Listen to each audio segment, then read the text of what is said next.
Recreational Incorporated. For other guests, the kitchen bar is open. It's currently serving full breakfast.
Well, a very good morning and welcome to Hove for what is the final day of this county championship match between Sussex and Warwickshire. First of all, a shout out around the ground just to make sure that we are going out to listeners around the ground. If anyone has got the headset on and they could give us a wave, that would be much appreciated. I'm Adrian Harms. It's a lovely sunny day. There's quite a lot of cloud around, it has to be said, but the weather forecast is good for the whole day, and what a finish we've got to this game. It's just been a tremendous game of county championship cricket. Sussex needing 94 runs to win, Warwickshire needing 5 wickets. It's been nip and tuck all the way through, a roller coaster of a game, and it just seems a shame really that at the end of this, if Sussex were to lose, they would only return 3 points from the game. If Warwickshire were to lose, they would only return 4 points from the game, because frankly both sides deserve more than that. The players are assembling in front of the pavilion. I just want to give a shout out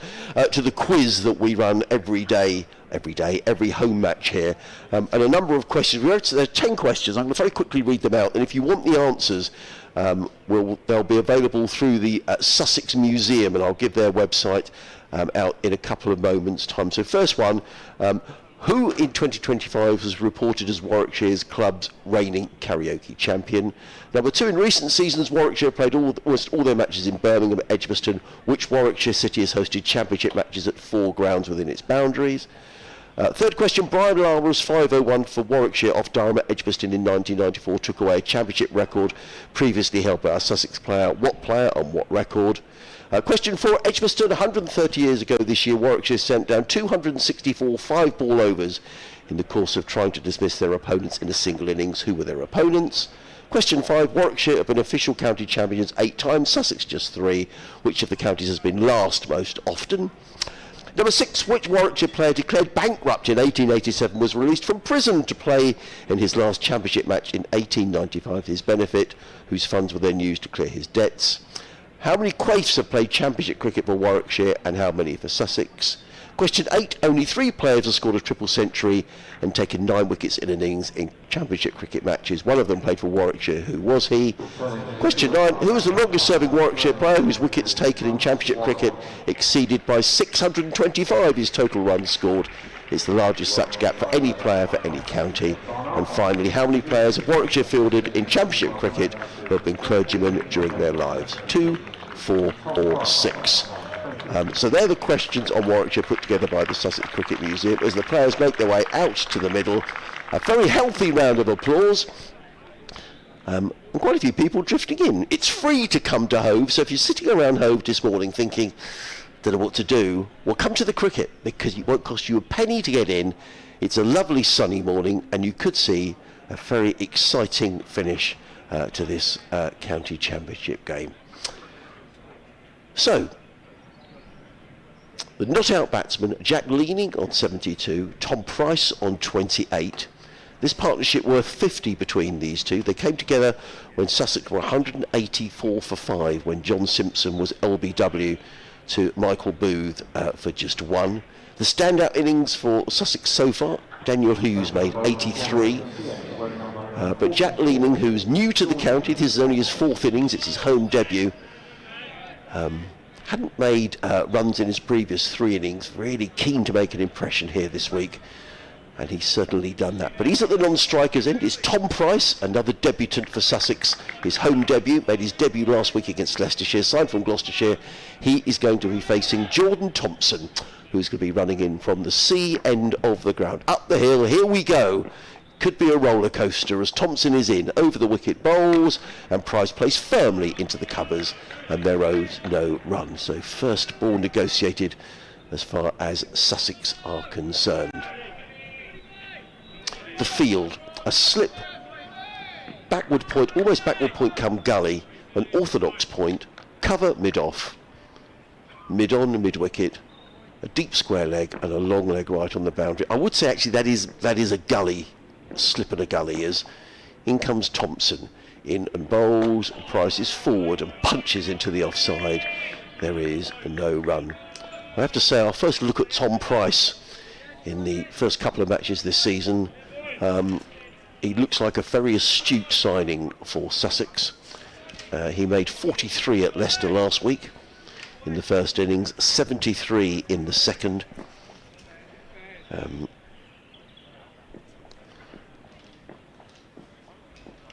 Coming in at number 7 in this game as in comes Thompson bowls and Price defends down the offside of the track, and there is no run. In terms of wickets, he picked up 3 wickets in the first innings, 3 for 71 for Sussex, and bowled really nicely. So 3 balls negotiated, Sussex without adding a run, Warwickshire without taking a wicket. You're listening to live cricket on the BBC Radio Sussex, BBC WM, Adrian Harms, Richard Wilford, your commentary team, as in comes Thompson over the wicket, bowls, and Price drives down the ground. That's a very good stop by Jordan Thompson, down very quickly, and prevents a run being scored. And we're hoping to be joined by Tom Alsop, the Sussex middle order batter, not playing in this game. He's going to come have a natter for us for 20 minutes or so, round about 11:30. So if you've got a question for Tom, please let us know. sussexsport@bbc.co.uk is our email address, sussexsport@bbc.co.uk. Jordan Thompson limps back to his mark. That ball must have hit his shin.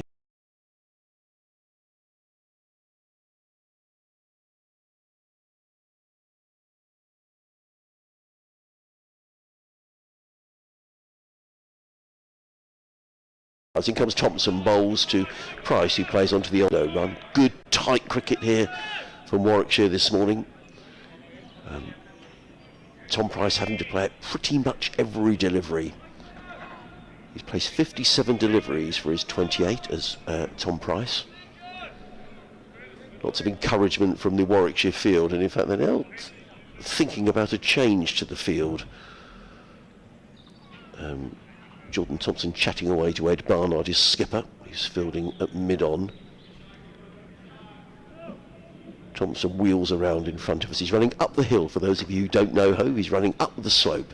He's in over the wicket. Bowls, Price is steadfastly forward. Plays that into the offside. So a maiden over to get things underway here at Hove this morning.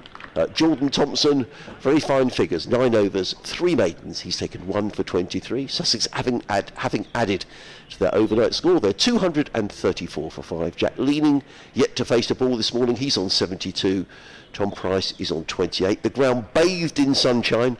Lots of blue sky around. Lots of cotton wool clouds as well. One or two of them slightly darker coloured clouds as well. The forecast is we're going to get a dry day. So let's hope the weather forecasters have got things right. Very little wind here this morning. The flags on the clock tower scoreboard away to my right hand side are absolutely limp to the mast.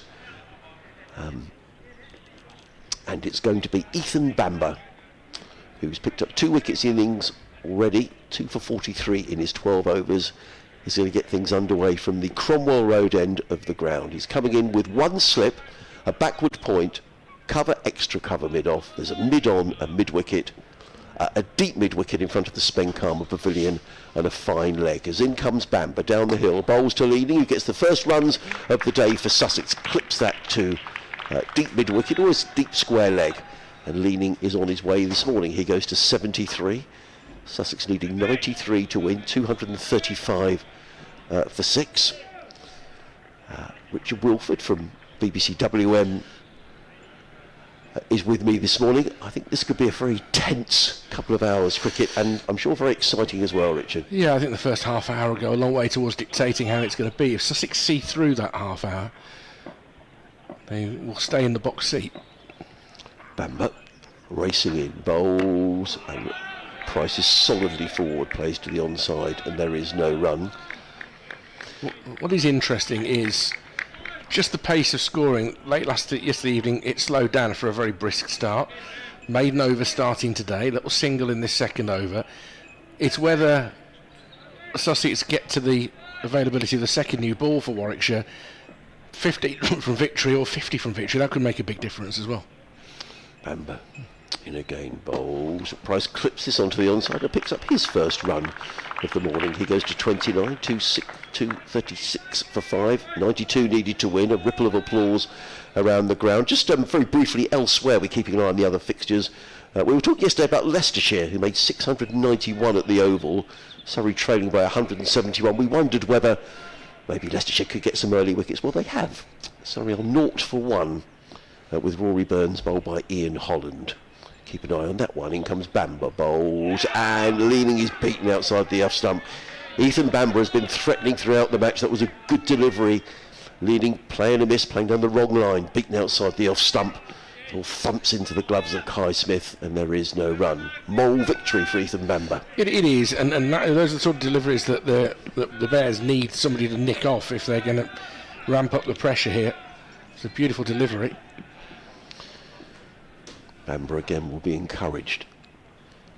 Comes running in down the hill, bowls, and leaning is forward this time, plays into the offside. There is no run. Talk to people coming into the ground today, and there's quite a decent amount of journalists in the press box as well. People really were 50-50 about this morning, Richard. Yeah, I will be consistent with what I was saying. I think it's probably 60-40 in favour of Sussex because the wicket is playing a little bit better. It has got a little bit flatter, and we've got a 62 over old ball, but wickets can go in a hurry. Bamber comes in, bowls to Leaney, who cuts this one away on the offside. They've taken one, they won't think about two. Good bit of fielding. Is that Dan Molesley out there? Gets in the throw, and it's just a single to Jack Leaning. So 3 runs coming off of the over. Leaning pinches the strike. He's on 74. Sussex 237 for 5. Price on 29. Bamber's figures 13 overs, 4 maidens, 2 for 46. Sussex needing another 91 to win. Do you know what? I reckon now, arguably as many people here today as there were in the first session on Saturday.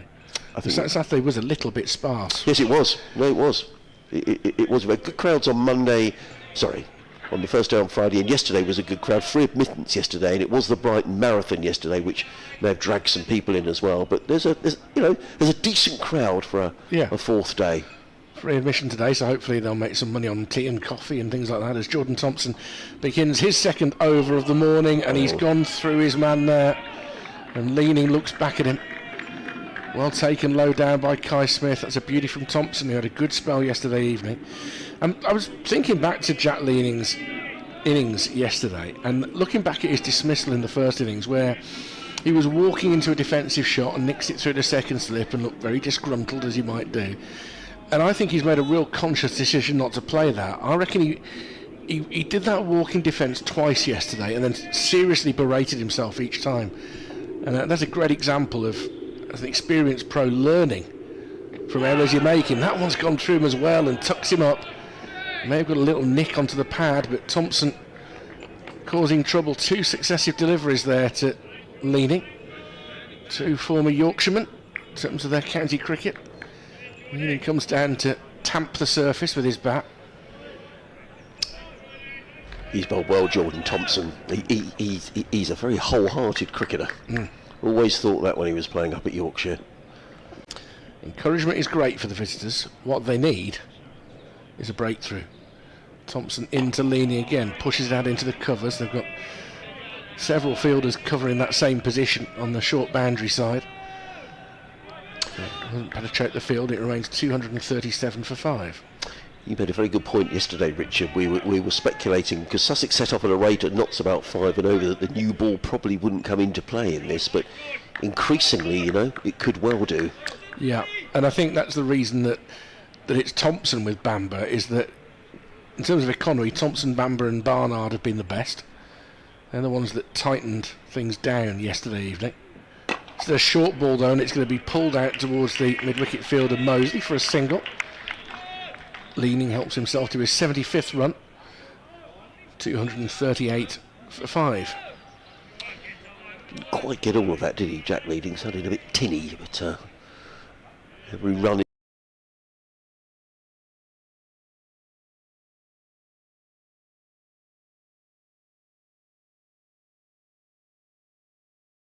There were always going to be 1 or 2 scares. There were 1 or 2 scares, but looked in pretty good order. He faces Thompson here and shows the full face of the bat and steers it up to Chris Wokes at mid-on.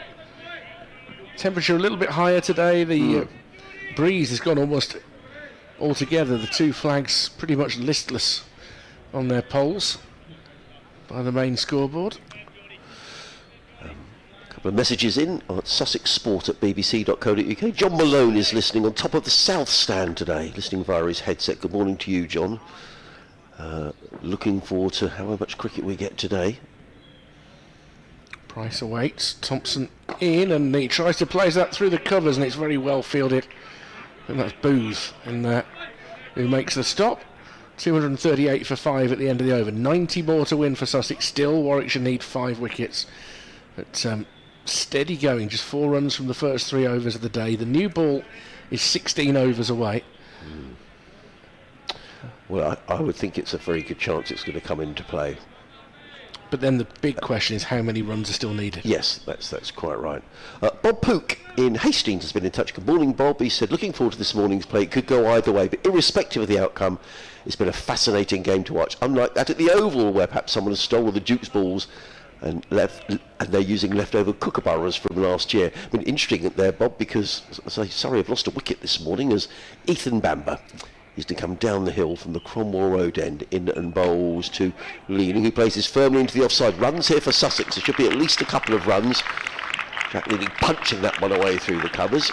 He goes to 77 and Sussex to 240 for 5.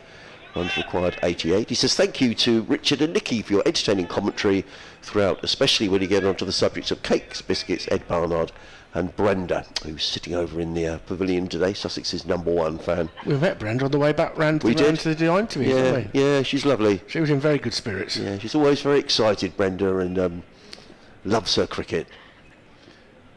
In comes Bamber again, bowls to Leaning, who's well, there's a loud appeal. Everybody's up for Warwickshire. My feeling, watching it with the naked eye, we don't have the benefit of a replay inside the studio here, is that might have been a little high, possibly veering down the leg side, but it was a good shout from Bamber. My first instinct was height. But you've got to shout loud for all of these. Yeah, well, totally. You know, and then accept the decision. But walk on. I don't think there was any thought that the umpire had got that wrong. But you've got to give it a go. 6th wicket down for Yorkshire, so that's a game that's moving rather quickly. Leading in 4:26 to beat Hampshire. The 74 for 6. Kyle Abbott with a 5 for. In comes Bamber again. This time, Leaning just watches the ball pass by outside the off stump, taken by Kai Smith, and there is no run. Finally, on Bob's email, he says, could you please give a shout out and thanks to those on the Sussex YouTube stream live chat? Craig Allen, Slains, Mark, Paul, Michael, Matt, Von Blade, et al. So there we are. Thank you, Bob, for getting in touch. Lovely to hear from you in Hastings this morning. I'm sure there's plenty of people watching up in the Midlands as well, as in comes Bamber. Racing in down the hill, bowls to Leaning, who plays firmly into the covers. There is no run. Every run is having to be fought for here by Sussex. It's exactly the way that it should be. No quarter given, none asked. Well, you can see what Warwickshire have come out to attempt to do, which is to cut off the supply of runs as much as they can. Because they want that second new ball, they also need to try and claim a couple of scalps before they get there. Ian Westwood, the head coach, was very early on his perambulation of the ground. He's down in front of us at the moment. That tells you about his nerves. Bamber and bowls to Leaning, who punches into the offside. There is no run. It's all about patience and concentration here for these. I mean, this Sussex pair have been together now, Richard. They came together when John Simpson was out, when the score was 188 for 5. Now, that was in the... Yeah, well, it would be 184, wasn't it? So they've added 56. That was in... It was in the 43rd, well, the 44th over. Yeah, so they're 21 overs together now. Bamber races in, bowls, Leaning meets that with a forward defensive, plays down the onside of the track. Just 2 runs coming off of another tight, accurate over from Ethan Bamber. 240 for 5, price 29, Leaning 77. Apologies, I should have had my phone on silent as it dings. The important statistic is the number on the bottom right-hand corner of the scoreboard, which says 88 to win. Well, the important number is the 5 there, just after the 240. Yeah. Oh, but it can be argued either way. It could, yeah, absolutely it could.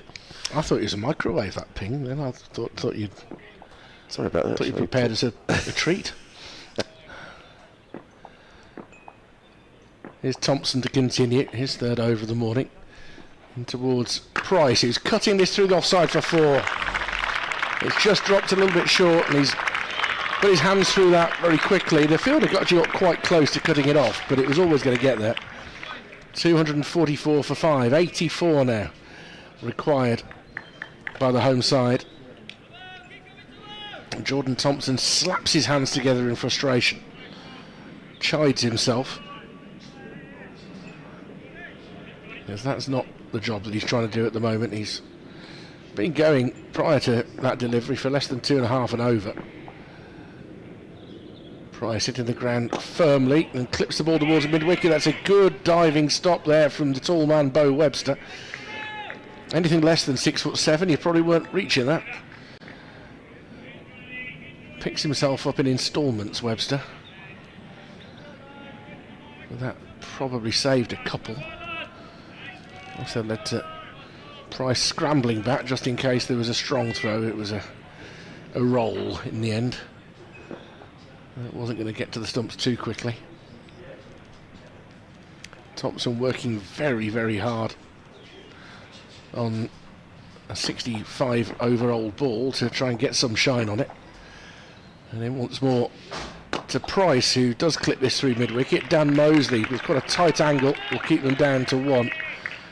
Positive piece of fielding by Mosley. 245 for 5. Chris Woke starting to whirl his arms.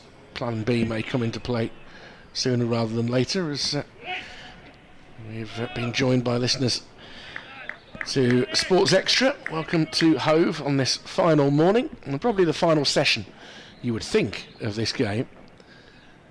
As Jordan Thompson comes in to bowl to Leaning, squeezes it out through square leg for a single. Mosley comes into field.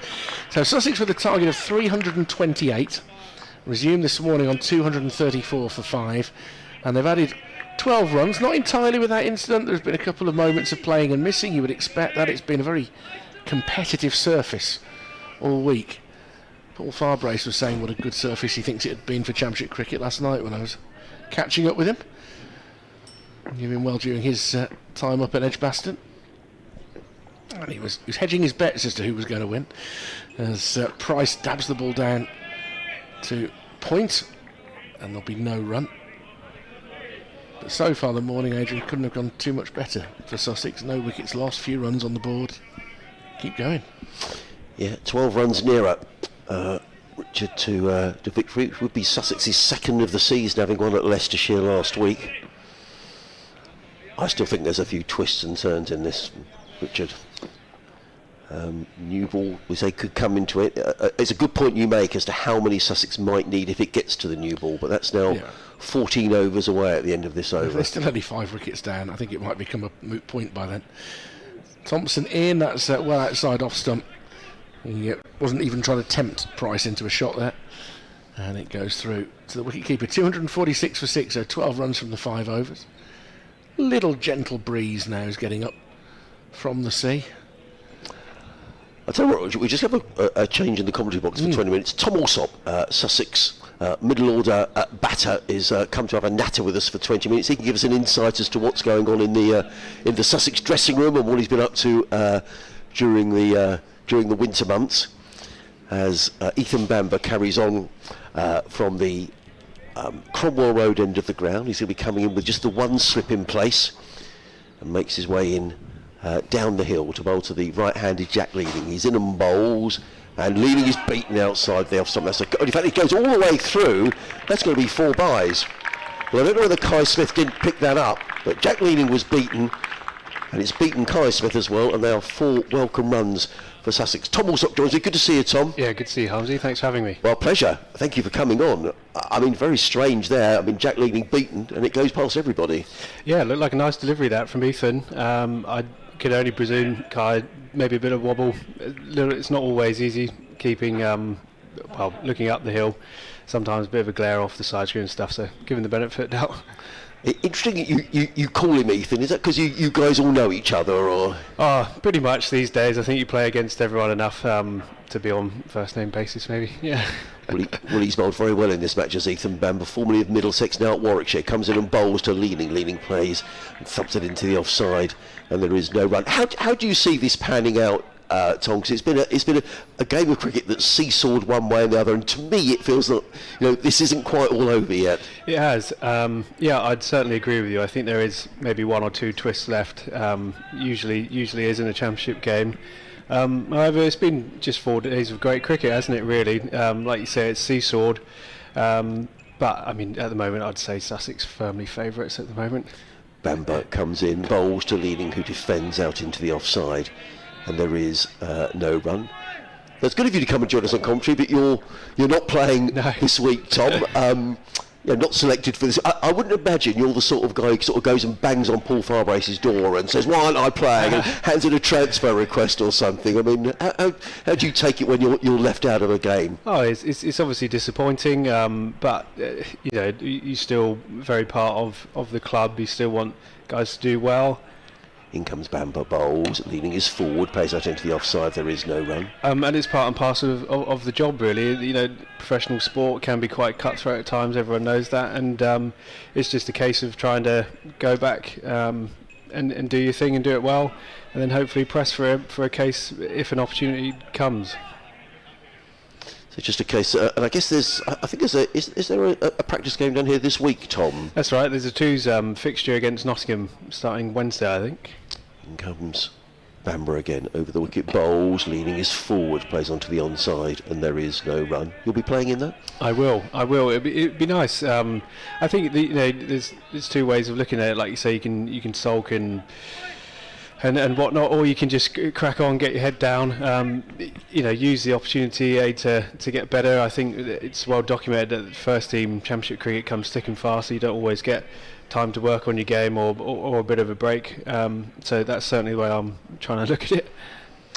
Ethan Bamber running down the hill, comes in and bowls. Leaning, who drives, doesn't get all of that, and Ethan Bamber feels well of his own bowling. So it's a dot ball from Ethan Bamber. End of his over. He's bowled 15 overs, 5 maidens, taken 2 for 48. Sussex 250 for 5.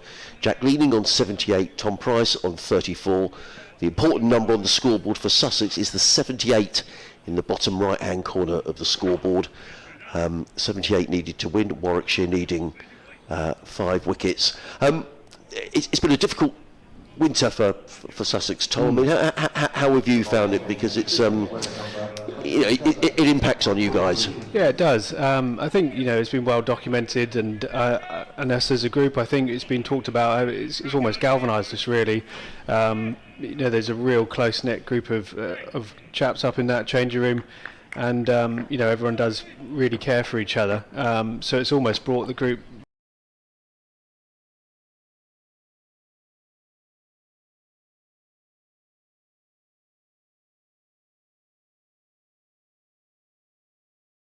overseas when you heard the news, or did you?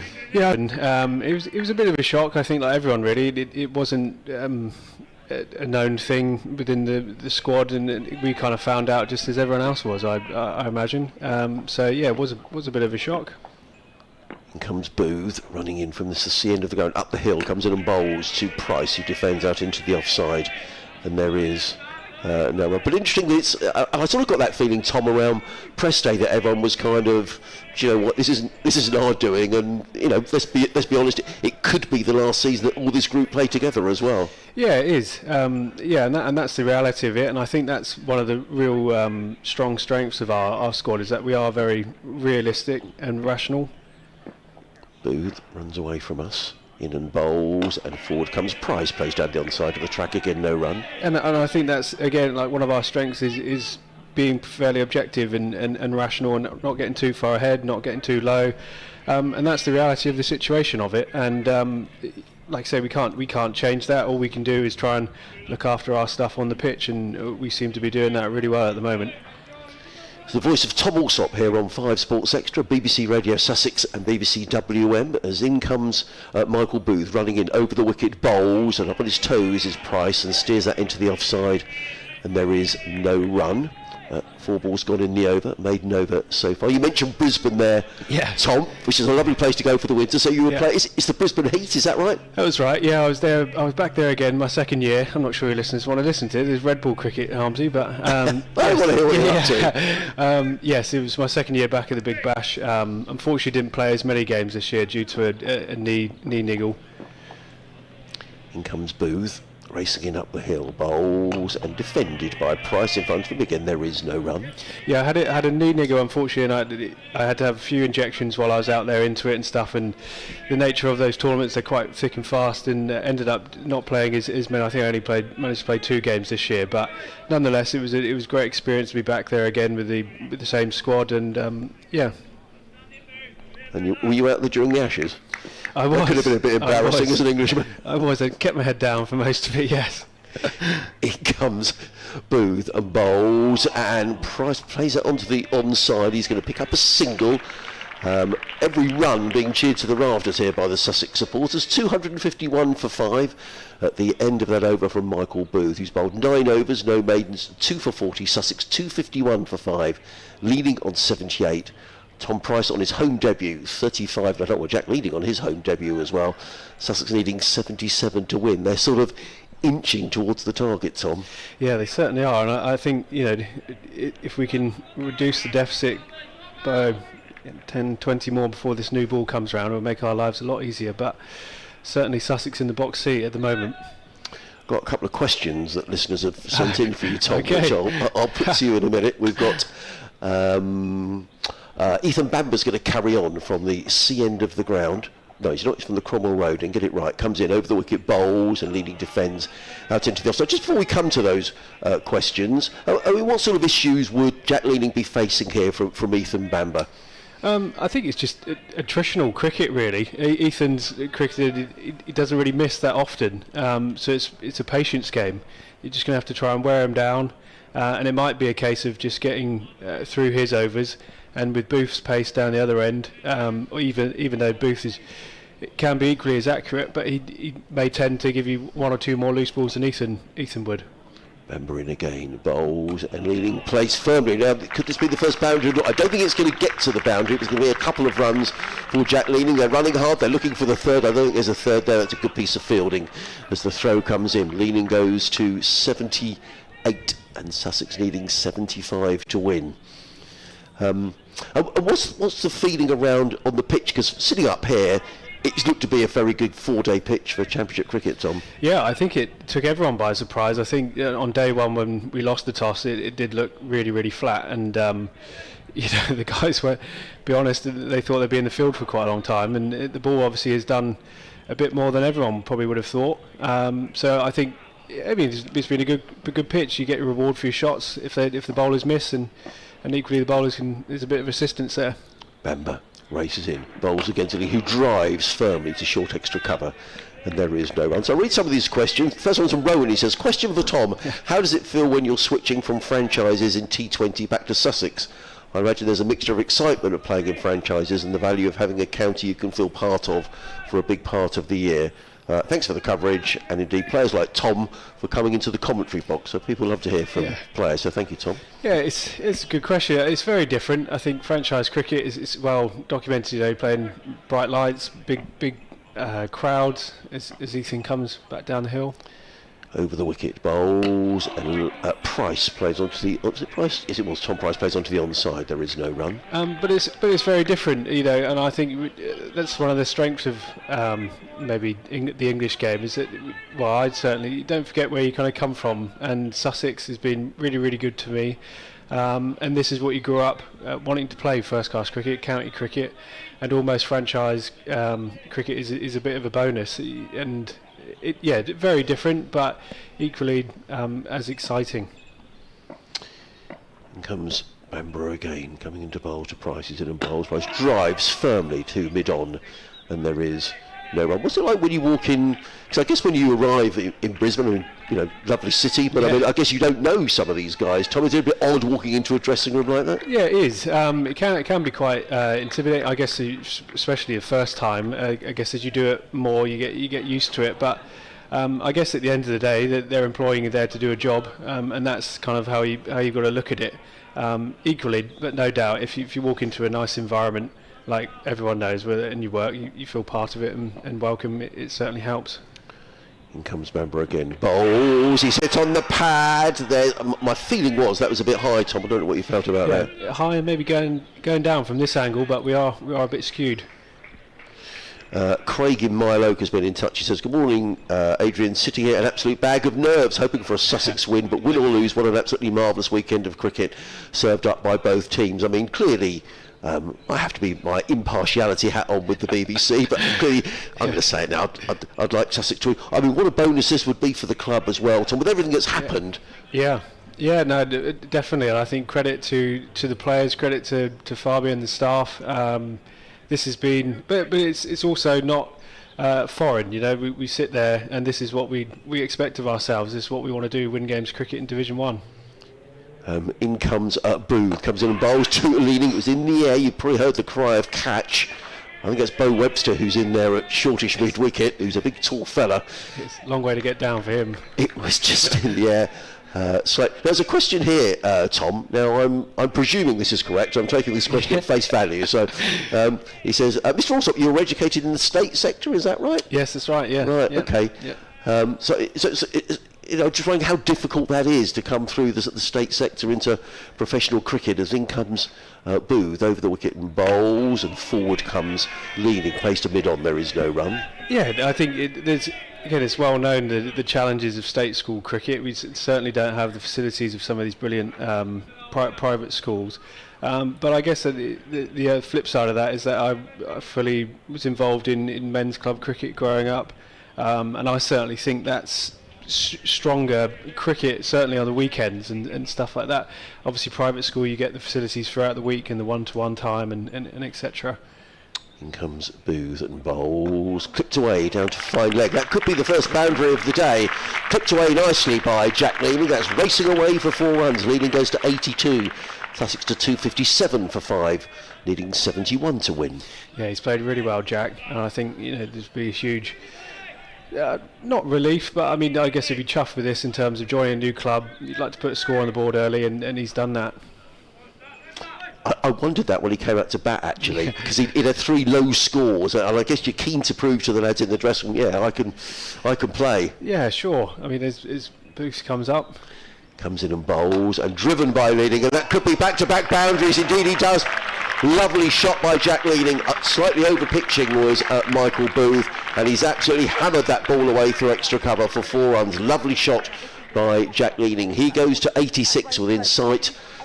Well, it would be his first century for Sussex on one of the occasions, if you could make a century here on your home debut. Yeah, 100%. And I think, like you alluded to earlier, he's been in the game long enough. He knows he's good enough, but you still get those kind of feelings when you join a new club, for sure. In comes Booth, bowls, and Leaning is forward, plays into the offside. There is no. I'm sorry for the noise in your ears, Tom. No. We'll do an update for the radio in a couple of moments' time. That was a dot ball. You're listening to live cricket on the BBC on 5 Sports Extra, BBC Radio Sussex and BBC WM. I'm Adrian Harms alongside Tom Alsop. Delighted that John can join us for a natter about what he's been up to in the winter, and I've got some more questions coming up in a minute. Okay. Look forward to them. In comes Booth, bowls, and Leaning drives to mid-on, and there is no run.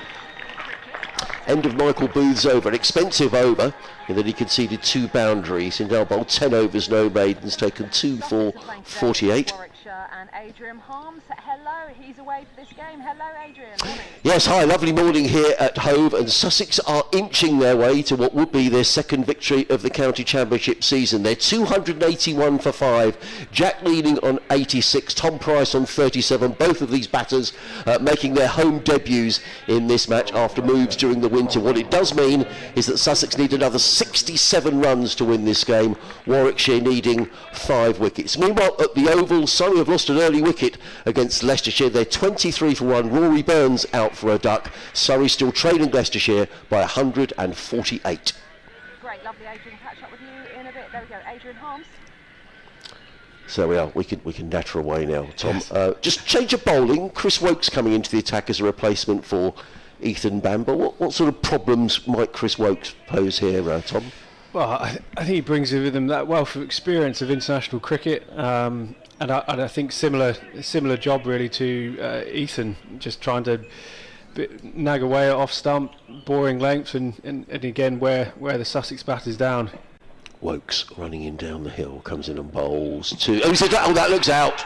Well, when I say it looked out, it was just that it didn't really get up. It did. Price is looking at his bat, and I can only assume he's hit that, because, like I say, it did look very good from here. He did. When we're peering over third man here.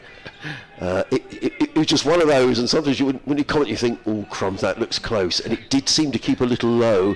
I'm not sure Tom Price was that far forward. It did, and I mean, that's the situation of the game now. Warwickshire are going to try and eke out these runs as much as they can, and especially towards that new ball.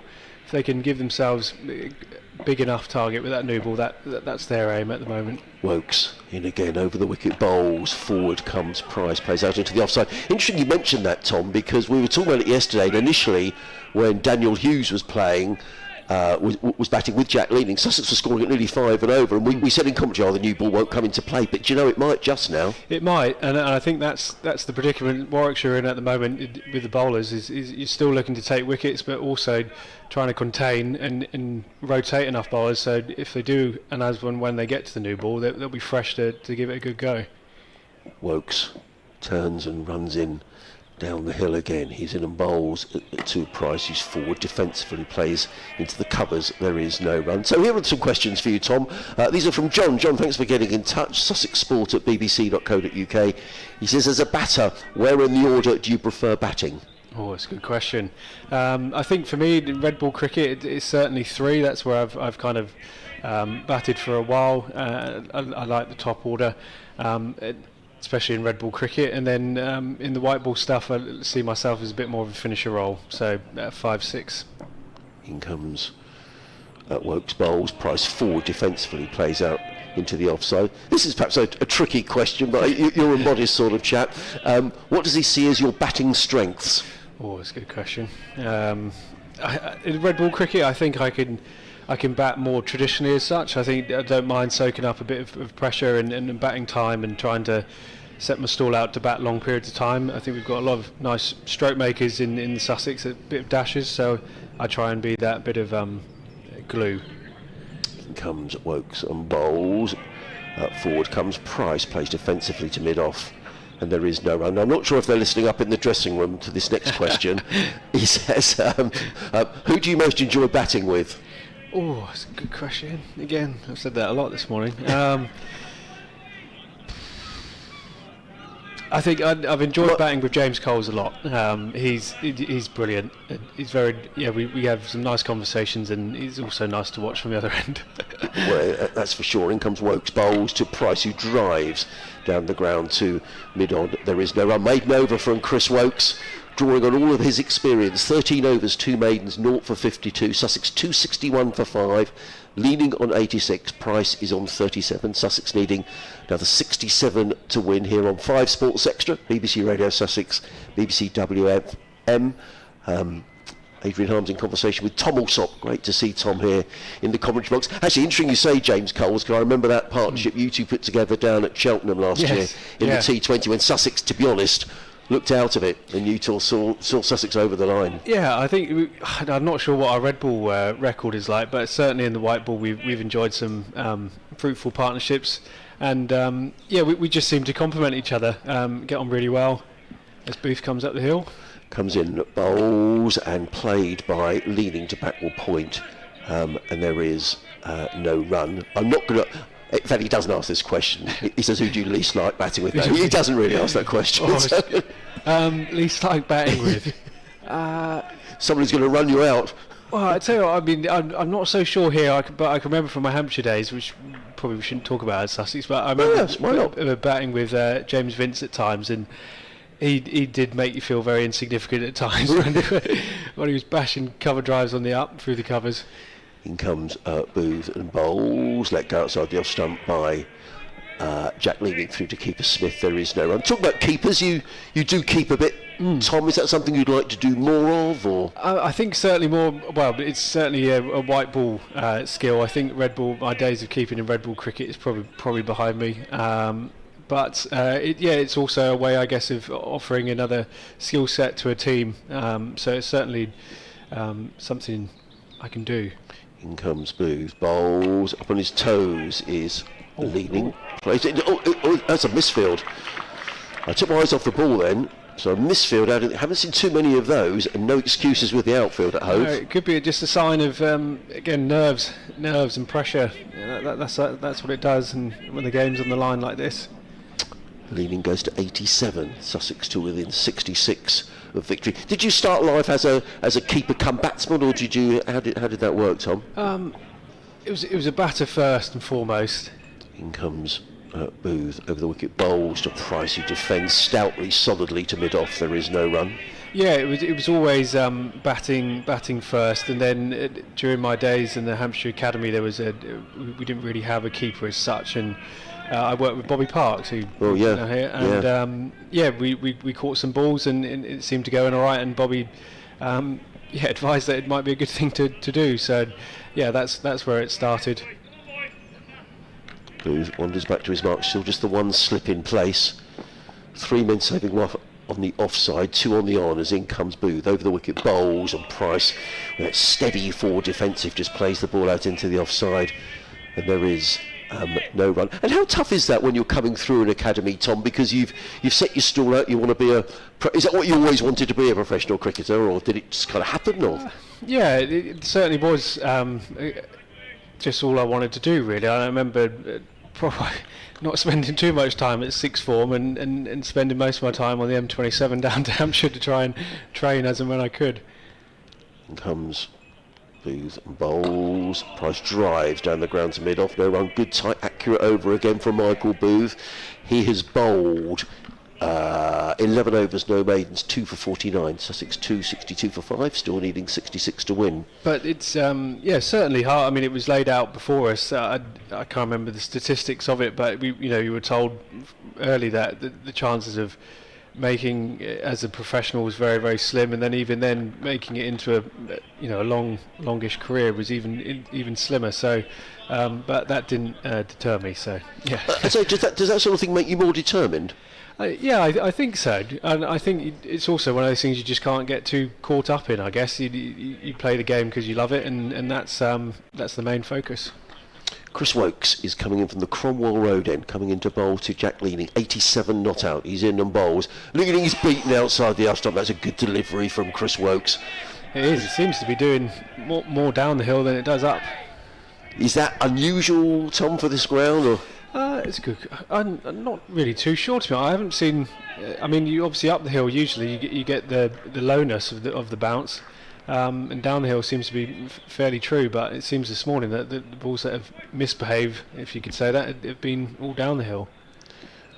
Waiting is Jack Leaning. It's just that one slip in place as in comes Wokes again. Tall man over the wicket, in and bowls. Leaning's forward and he squirts this one down to backward square leg. They've taken one. They'll think about 2, but there's never 2 there. It's a relatively short boundary towards the Spenkarma Pavilion. Leaning goes to 88. Sussex needing 65 to win. Interesting you say, Tom, there you travelling down to Hampshire because you come from Wiltshire, was that right? Yeah, that's right. Yeah, I grew up all my life in Wiltshire in a little sleepy village called Roud, probably just outside Devizes. Right. So that's lovely part of the world, though. Yeah, it is lovely. Yeah, lots of farming. Comes Wokes again, bowls and played into the offside. There is no. Is that something that the family were involved with at all, with farming, or?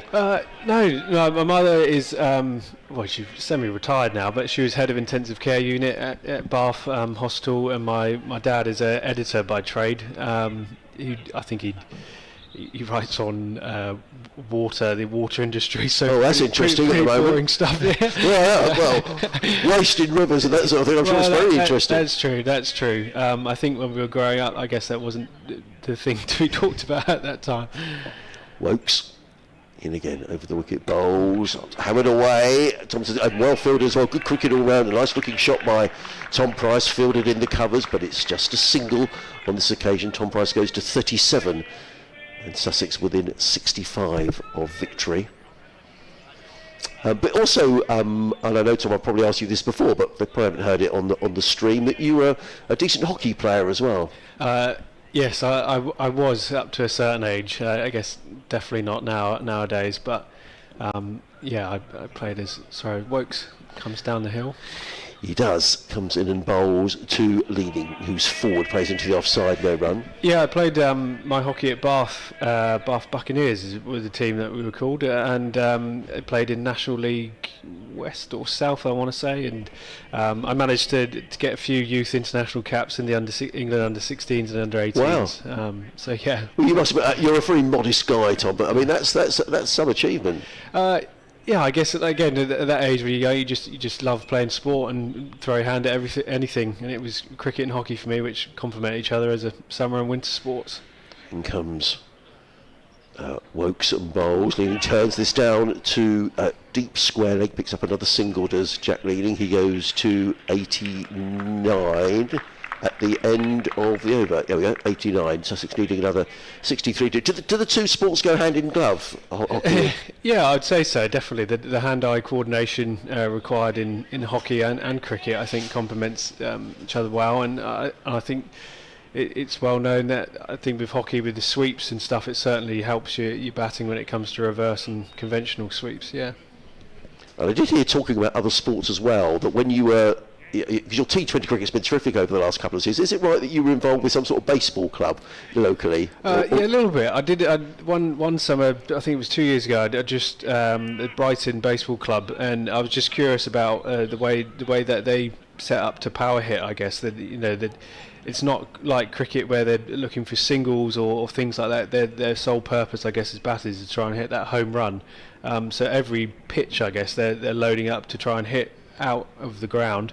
And I just thought I'd try and go and see and explore, see whether anything I could take from that into the cricket and the power hitting with cricket skills. Yeah. And I know some of the boys in the dressing room are mad on football. I know Tom Haynes is a big Tottenham fan, and I know Jack Carson's a glad. Are you a football fan particularly, or what are your sports that you love outside of cricket? Yeah, that would be it. I'd say I was a football fan. I watch and I enjoy it. If I was to have a team, it would be Watford, but only because my old man, that was the only team he ever took us to watch. It wasn't very often.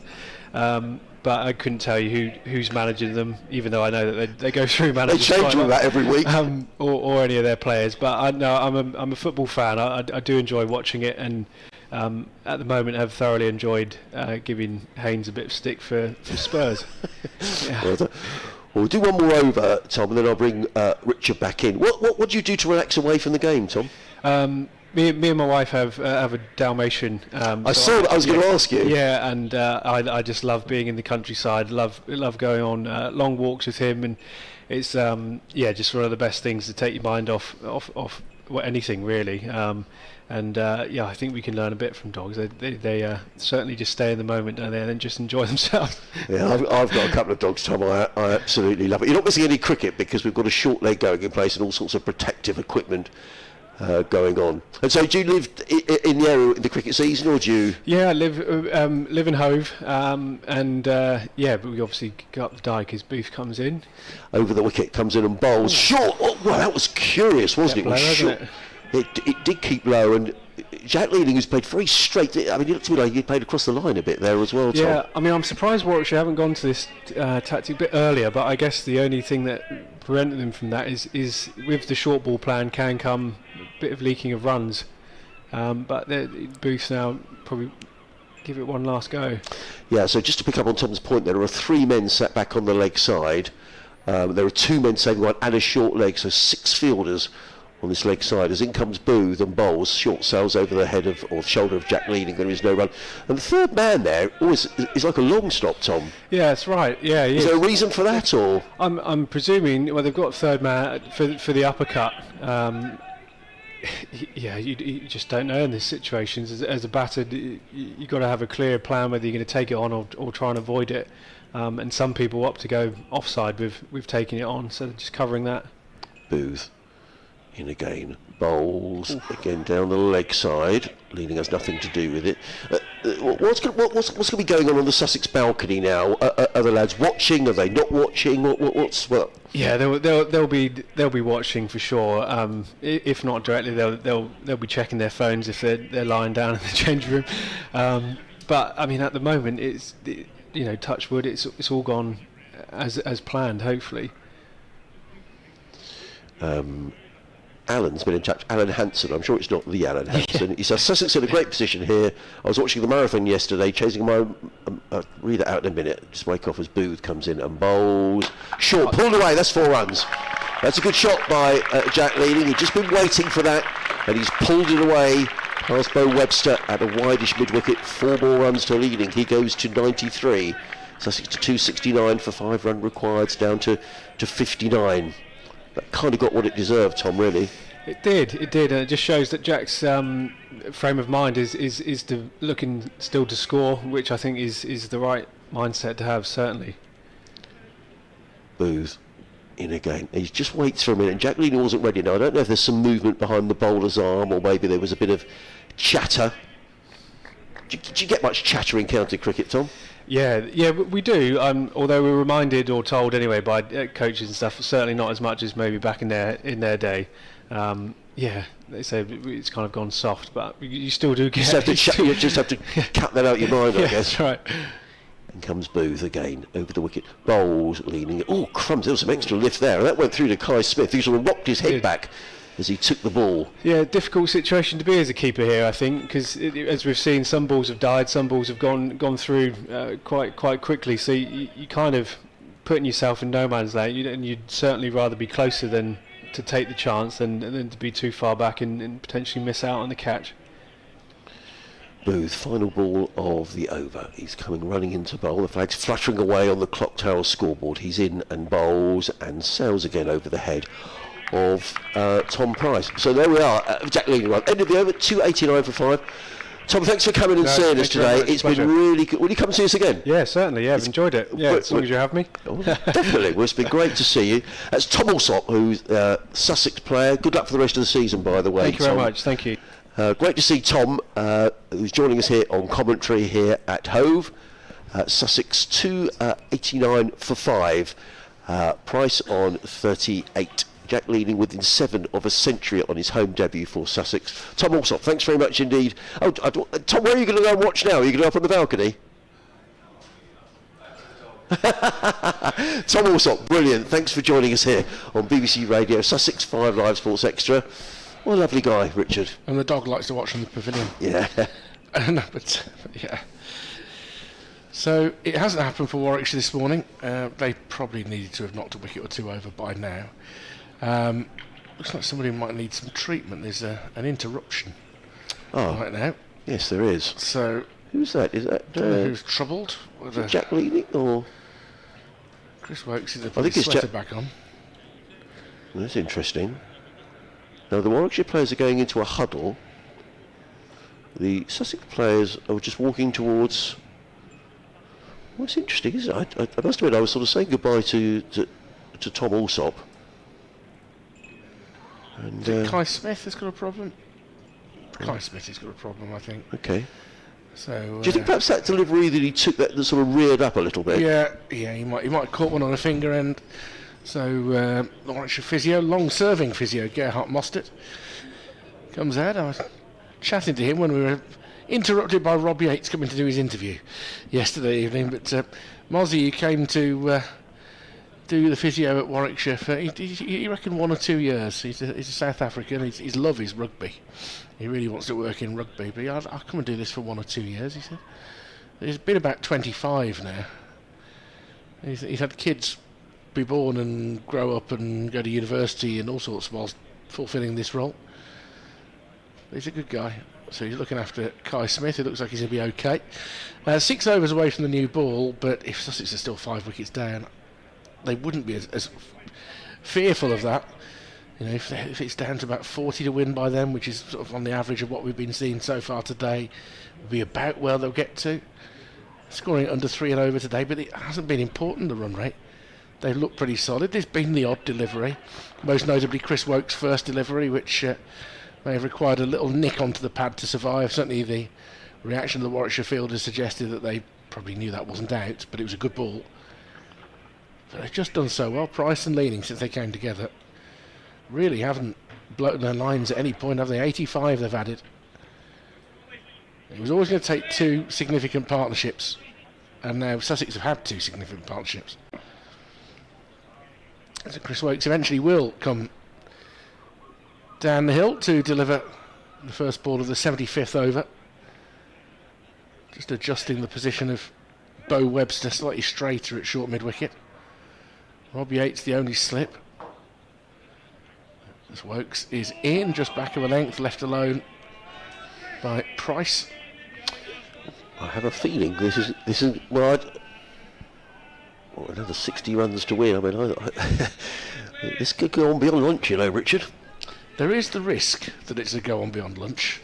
That's probably something we didn't anticipate before play. As it gets closer, these things tend to happen quicker. That's true. That's the one thing I would say going into the next hour.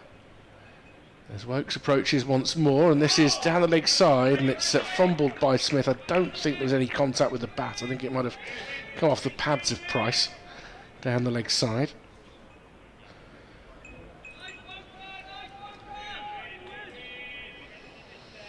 Wokes has been luckless in this match, hasn't he, really?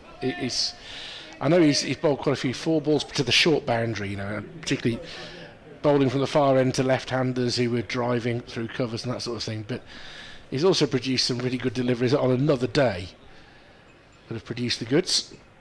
This one just back of a length is defended back down the surface by Price.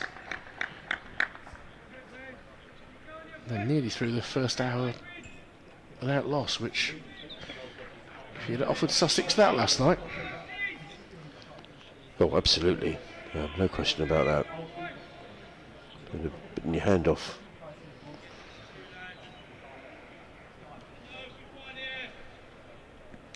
Still some chirping, still some noise in the field as they strive again with Wokes in. Oh, and it goes flashing past the edge of the bat. Well, that's the sort of delivery that Wokes has produced maybe 5 or 6 times in this match without any joy, and he just scratches his head as if to say, well, I don't know, with a ball that's 75 overs old, I don't know what more I can do than that.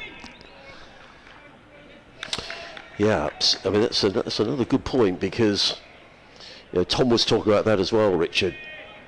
You know, the new ball, if Warwickshire keep it tight here, Sussex could, the way they're going, it could maybe need another 40, 45 with the new ball being taken. Yeah, but 5 wickets left. Well, you never know. Sussex lost 5 for 25 in the... Yeah.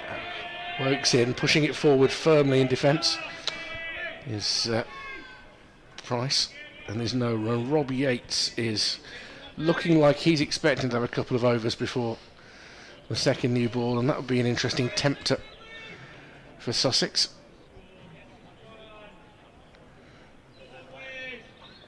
People who've come down today and taken advantage of the free admission, they're rapt. Absolutely intense concentration from the crowd. Wokes in again. He's just turned Price round a little bit, but he gets a full face of the bat on it nonetheless. Back to Wokes in his follow through. 269 for 5. A couple of emails have come in. I started to read the one from Alan Hansen, and I apologise, Alan, I didn't read it very well, so let me read it properly. Sussex in a great position here, hoping for a win.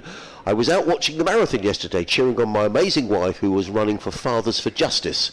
As soon as she ran past, I sprinted back to the cricket to watch Sussex bat. Consequently think I'm in the bad books with the in-laws. well done for attempting both. I hope your wife did a good time, and she got round and raised plenty of money for her chosen charity, so good luck with that. Jane has been in touch. She says, thanks for the commentary. Hi, thanks for commentating that the ping was your phone. While listening to commentary, I always end up searching on my phone to see the reason for the ping. Saves my search. Yeah, that was bad from me. You should never have your phone on when you're commentating. Thank you, and that's from Jane in Shoreham by Sea. And indeed we are going to get some Rob Yates. Les Woburn is up in North Yorkshire, Woodburn rather. He says, what a great 4 days of cricket. The ground crew have, as usual, produced a superb cricket wicket. Bit there for the bowlers who bend their backs, a lot there for the batters who apply themselves. Take note, the opening batters for Sussex is Paul Hughes, who applied himself diligently. Keep going, lads. And thanks to the commentators for their analysis. Thank you, Les, for listening. Les Woodburn in North Yorkshire. That's a very brave description of what we do. Yeah. Rob Yates is going to come in from the C end of the ground. 5 overs until a new ball would be available, and that kept a little low, and Jack Leaning plays that to backward square leg. There is no run. There is there a slip there? I can't see behind the keeper. Yes, there is a yes, there is a slip. A slip and a short leg is obscured. There he is, I can see him now. Oh, the close fielders. Yates again in his 5th over. In and bowls wide of the off stump, taken by Smith. There is no run. He doesn't want to give anything away here. No. So it's a bit of a dual roll for Yates. Just to see if there's any turn there. There hasn't been a fat lot on this surface this week. But he doesn't want to give away any cheap runs. Here comes again. Bowls. Leaning's forward. He sits on the pad. There's a line appeal. Yates is convinced he's got his man. Well, then he would be. He went running down the wicket. He was looking back at umpire Lloyd, sort of pleading for that to be given out.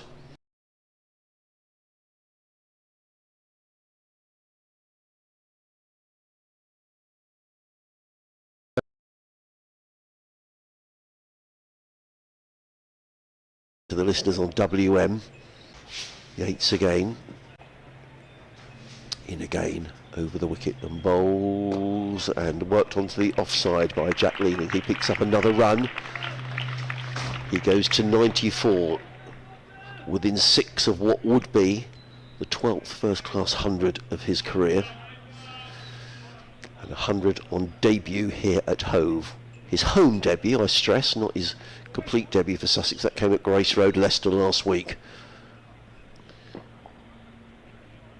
Brings Tom Price on to strike. These two coming together when Sussex were 184 for 5. In comes Yates bowls, and Price eases that down the ground and picks up a single. You can hear the applause as every run is scored, and Sussex inch closer to their victory target. 57 needed to win. Brings Leaning back on strike. And comes Yates again, bowls, and Leaning turns that through the offside, picks up another single. He goes to 95, 272 for 5 at the end of Yates' over. 5 overs, 1 maiden, no wicket for 14 for Rob Yates. Sussex 272 for 5, Leaning 95, Price 39, 56 to win for Sussex. New ball available to Warwickshire in 4 overs time. We're listening to live cricket on the BBC, BBC Radio Sussex, BBC WM. I'm Adrian Harms. In the sunshine at Hove, as Richard Wilford has just nipped off to do an update to the listeners in the West Midlands. He'll be back with us shortly, but it's going to be Chris Wokes who's going to carry on from the Cromwell Road end of the ground. For those of you who don't know this ground, that means he'll be running down the hill to bowl to Jack Leaning, who's 95 not out. There's a hush of anticipation around Hove. So a decent crowd today. It's free entrance, so if you're looking for something to do in the next hour and you live in the vicinity of Hove, it's not a bad way to spend the next hour on a Monday. Sussex inching their way towards the total as in comes Chris Wokes down the hill, bowls to Jack Leaning, who's forward, plays the ball down the offside of the track. There is no run. That's the 155th ball that Jack Leaning has received. He and Tom Price coming together when Sussex were 184 for 5. So this partnership is now worth 88. Is it going to be a match-winning partnership? We shall see. Leaning already involved in 100 partnership. It was 108 that he put on with Daniel Hughes. As Leaning waits and Wokes is in, down the hill, bowls. Leaning, oh, he always plays on. Good footwork by Jack Leaning. It dribbled off the inside edge. It was going towards the stumps. At the last minute, he literally kicked the ball away from the stumps. This is far from done, you know. Richard said consistently yesterday, if you had a couple of wickets to the total of wickets, 7 down all of a sudden, 56 to go. Yeah, it still applies now, but you would say 9 times out of 10, 56 needed, 5 wickets remaining, no time pressure. You would fancy the team batting to get over the line. You would. But this is cricket. In comes Wokes, bowls to Leaning, who defends with a high left elbow down the onside. No run. I mean, I think back to the first innings in this match where Sussex lost 5 for 25. I think back to the Test match England-India last year when England looked odds on to win. What did they need? 60 odd with 7 wickets in hand and contrived to lose the game. So there's no way Warwickshire have given this up yet. Chris Wokes wanders back to his mark at the far end of the ground. The flats behind him covered in scaffolding. Wokes is in bright sunshine, over the wicket, bowls, and Leaning stretches forward. He gets a thick inside edge, the ball rolls out onto the onside. He picks up another single, he goes to 96. 275 for 5, 55 needed to win for Sussex. To give Warwickshire credit for what they have done well today, they've kept the run rate down. So in nearly 16 overs now, there have only been 39 runs today.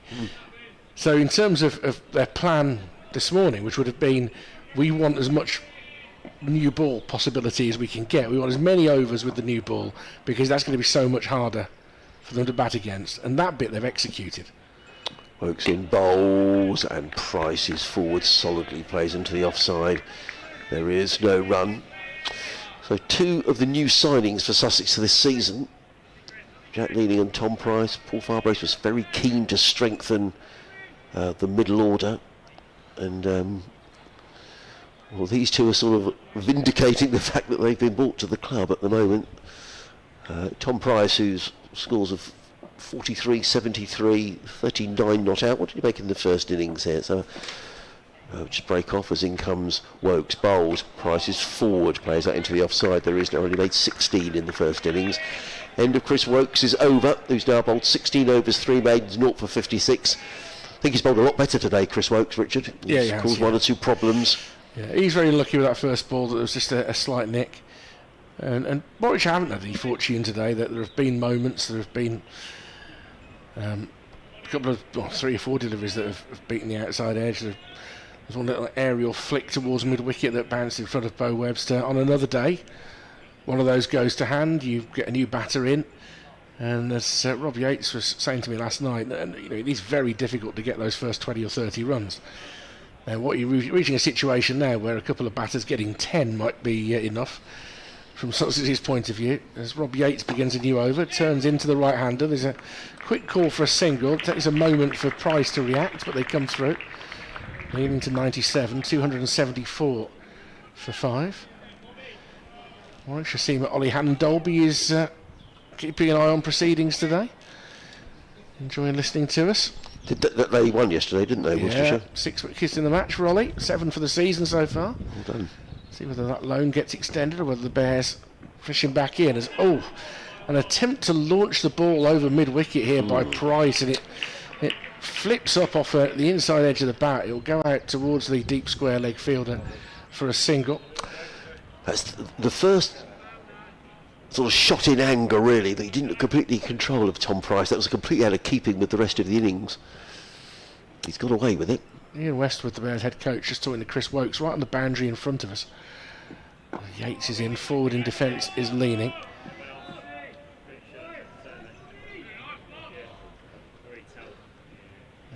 I don't think Chris feels there's an awful lot of help out there from the conversation that's going on. As this one just offers to turn in slightly, but Leaning will milk his 98th run out towards the deep fielder on the cover boundary. The new ball is 14 deliveries away, 52 runs required, still 5 wickets remaining, and that is now the most important number, the fact that Sussex have preserved those 5 wickets, Adrian. Yeah, absolutely. I mean, the more that from here, Sussex will be disappointed if they don't get over the line. Yates in, turned into the leg side by Price, picked up by Webster, and no run. By the way, Ollie, if you are still listening, I hope you're getting good at the nappy changing, mate. I hope you're getting good at that. Right, okay. A little Hannon Dolby arrived in the winter, which is great news. Congratulations. It's just back of a length, guided into the leg side. Again to Webster, end of the over. 276 was 5. Sussex, I nearly said 6 then. That was wishful thinking from a Warwickshire perspective, wasn't it? 52 required, 5 wickets standing. Still 79 overs left in the day. That's not been a factor. And these two, Richard, have now been together since 43 overs and 2 balls when John Simpson was out. So they've been together, come on, your maths is better, 36 overs they've been together? Yeah. 35 overs. And when you consider the previous partnership as well was 108, I mean, you're going back a long way for the fall of the 3rd wicket. So the Bears have only taken 2 wickets in something like 63 overs, which is very different from what we'd seen previously in this game. And locally, a lot of the suggestion was that the wicket would improve day 3 onwards. Yes. And it probably has a bit. And right now it looks fairly flat. As Ed Barnard's going to have a go now. Down the hill, coming into bowl to Jack Leading. He's in and bowls. Leading is forward, needing 2 for his century. Plays that into the offside off the 201st ball that he's received, Jack Leading. Well, wouldn't this be a moment for Jack Leading? It will be the 12th first-class 100 of his career, but his first in Sussex colours, and on his home debut as well. Experienced cricketer, 32 years of age. He waits as Barnard is in. Over the wicket, bowls, and Leading drives into the covers. There is no run. So the partnership between these two is now worth 92. Also be a point of interest, which 2 bowlers take the new ball for the Bears? Would you imagine Chris Wokes? Well, I mean, he's just come off, he's done a spell of, 3 overs? It's warming up out here. Is that Dan Mosley again trying to attract the skipper's attention? Barnard in, over the wicket, bowls, Leading drives to mid-on. Can't beat the field, there is no run. I think it's Dan Mosley just trying to find something to do, Right. to be honest. He's been miserly, Ed Barnard, isn't he? 13.2 overs, 0 for 26. In an inevitable, since it's the first time I'd bumped into Dan this season, when he came off the balcony after play yesterday. And by the time we'd had a handshake, he was already talking football. His team is? Oh, he's Villa, Right. and he likes to tease me about whether the Blues are doing badly. In comes Barnard, bowls to Leading. Leading is not to be tempted and plays defensively into the offside. There is no run. Elsewhere, Glamorgan 167 for 5 at Trent Bridge against Nottinghamshire, needing I think an unlikely further 311 to win. Surrey have recovered from that early loss of Rory Burns at the Oval, now 48 for 1, still trailing Leicestershire by 123. So looks very much as if that one is heading for a draw.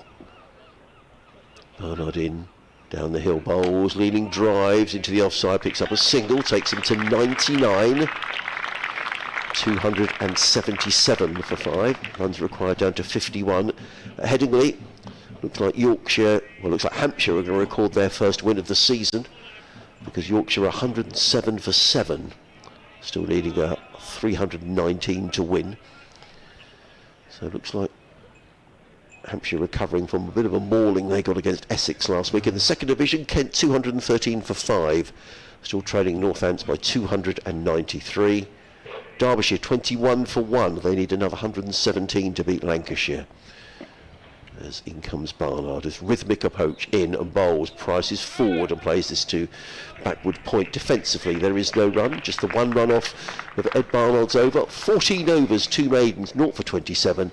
Jack Leading within 1 of his century. Sussex 277 for 5, need another 51 to win. Dan Mosley is going to get an over. He is going to come into bowl the 80th over with this ball. He becomes the 8th bowler used by the Bears in this innings. I can see Chris Wokes is sort of warming up as well as he wanders towards us, so I wonder whether he's had the nod that he is going to take the new ball. Well, yeah, I mean, I'm sure the plan was there. He's walking to us in somewhat military fashion. He is, yes. Very sort of, what's the word I'm looking for? Positive. I mean, he's just purposeful. Great word. That's exactly the word I was looking for, but couldn't think of it. He's got a smile on his face. But yeah, I mean, Wokes and probably Bamber could be Booth, but then things could happen very quickly if it's Booth. Yeah, I mean, I forgot Ethan, but yeah, I think Bamber's been excellent throughout. So here we go. Yeah, I mean, look, you're going to be pretty annoyed if you're Jack Leaning on 99 if you were to get out to Dan Mosley. I better let you describe this. Yeah, I saw Jack Leaning get out for 99 when he was playing for Yorkshire against Sussex at Arundel a few years ago. I don't know if I was commentating on that particular dismissal, so I hope I don't jinx him. That's very kind of you, Richard.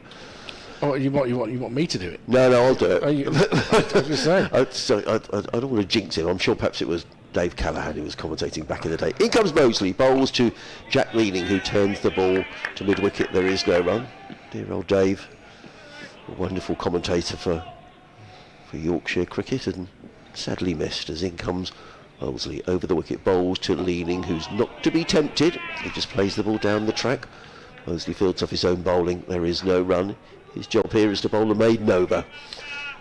And Sussex will still need 51 with a new ball in hand. Mosley in, bowls, and Jack Leaning clips that onto the onside and goes through to his 100, and that's a terrific effort by Jack Leaning. He punches his fist, takes off his helmet, and applause sportingly from the Warwickshire fielders as well. It's the 12th first-class 100 of his career, and coming on his home debut for Sussex. Prolonged applause around the ground. Terrific effort by Jack Leaning. Will it steer Sussex to victory? We'll have to see, but very sporting from the Warwickshire players as well, applauding wonderful effort by Leaning. 100 off of 200 and let's see that, 3 balls as in comes Mosley, bowls to Price, and he plays that to deep mid-wicket and picks up a single, brings it down to 49 to win. That's a great knock, particularly the circumstances in which he came into bat with Sussex. It's on 68 for 3. The only Centurion of the week, but I think he learned a lot from Yates and Hughes and the way that they played for their big scores. Mosley in, bowls to Leaning, plays that into the offside. There is no run. The mindset here needed to be that if I have to defend 20 balls in a row, doesn't matter. No time pressure on in this game. If then the bad ball comes, put it away. And I think Leaning's innings absolutely has been that sort of knock. It's just been patient, and he's played to the conditions. Mosley in again, bowls, forward comes Price, plays into the offside. There is no run. End of the over. 279 for 5. Sussex, they need 49 to win.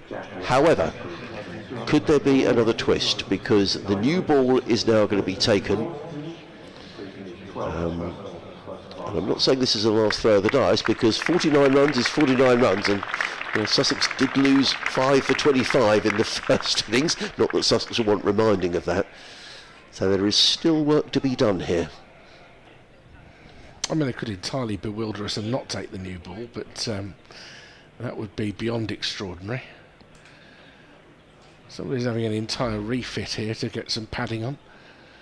And Chris Wokes is stripping off, having had 1 over off at the far end. He's going to be back in position. But ultimately, whilst the Bears set out today with 1 goal to have as many runs still required by the time they were able to take the new ball, and that number being 49, that's not bad. They needed to have clipped a couple of scalps along the way, and that hasn't been possible for them. And that will be the frustration. The new ball has indeed been taken. You can tell it's a little bit warmer today in that we're not watching both umpires wearing gloves. Ross Warren was doing it on Saturday as well. Graham Lloyd became a glove aficionado yesterday. I mean, it was cold, but it wasn't freezing cold. Quite surprising. 2 slips in place.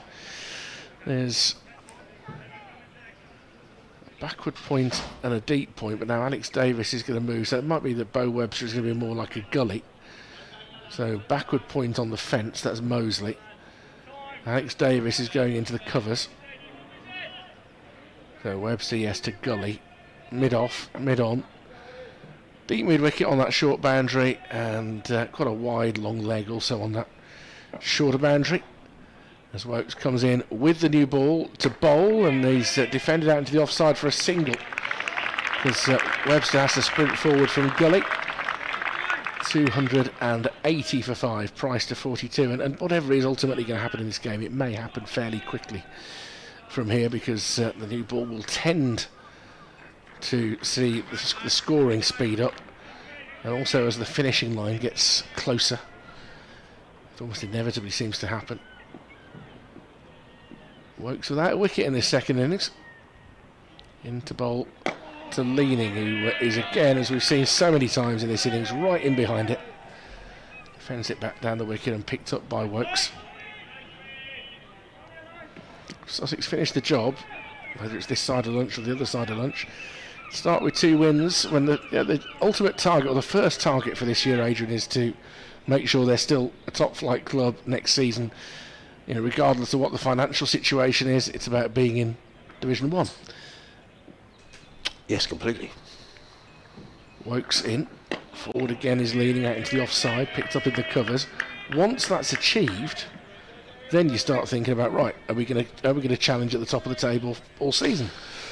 Yeah, and from a Sussex point of view, I mean, clearly at the end of this season there's going to be some difficult conversations to be had, but for example, the likes of Jack Leaning and Tom Price would be on contracts where their contracts haven't expired, so they're fixed. It's the players who are coming out of contract where the issues lie.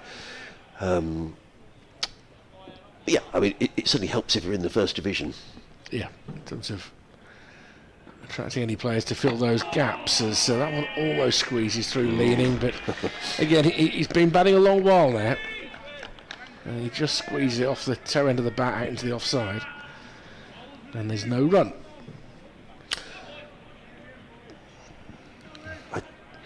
As I say,